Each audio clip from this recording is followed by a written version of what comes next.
In the forgotten alleys of a rundown town lived a boy named Noah. He wasn't special in the way the world defines it. No wealth, no powerful last name, no promising start. His father disappeared before he could walk, and his mother worked herself to exhaustion just to afford rent and basic meals. Noah grew up knowing what it meant to be invisible. Teachers overlooked him. Classmates mocked his old clothes and empty lunchbox.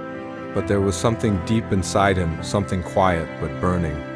He'd sit at the window each night and whisper to himself, "One day I'll change all of this."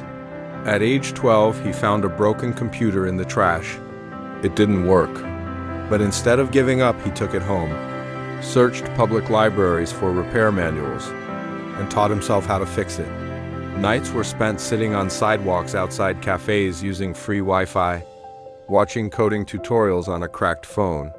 He failed more times than he could count, but every failure was another step. By 14, he had made a basic website to sell handmade gadgets.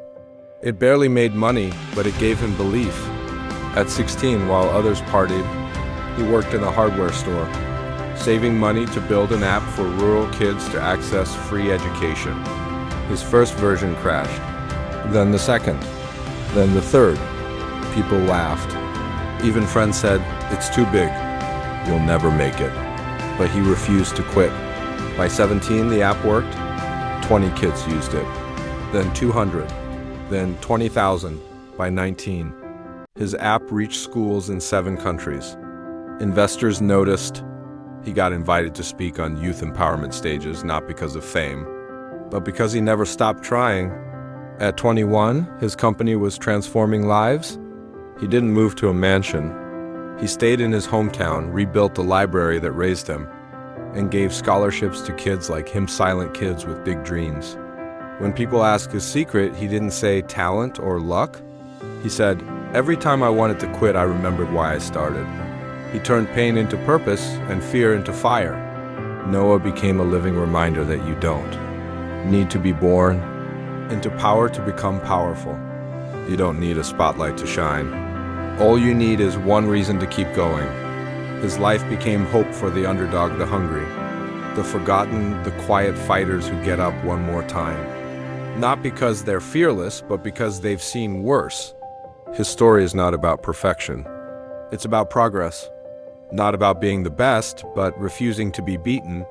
He built success brick by painful brick, each one soaked in sleepless nights and silent tears.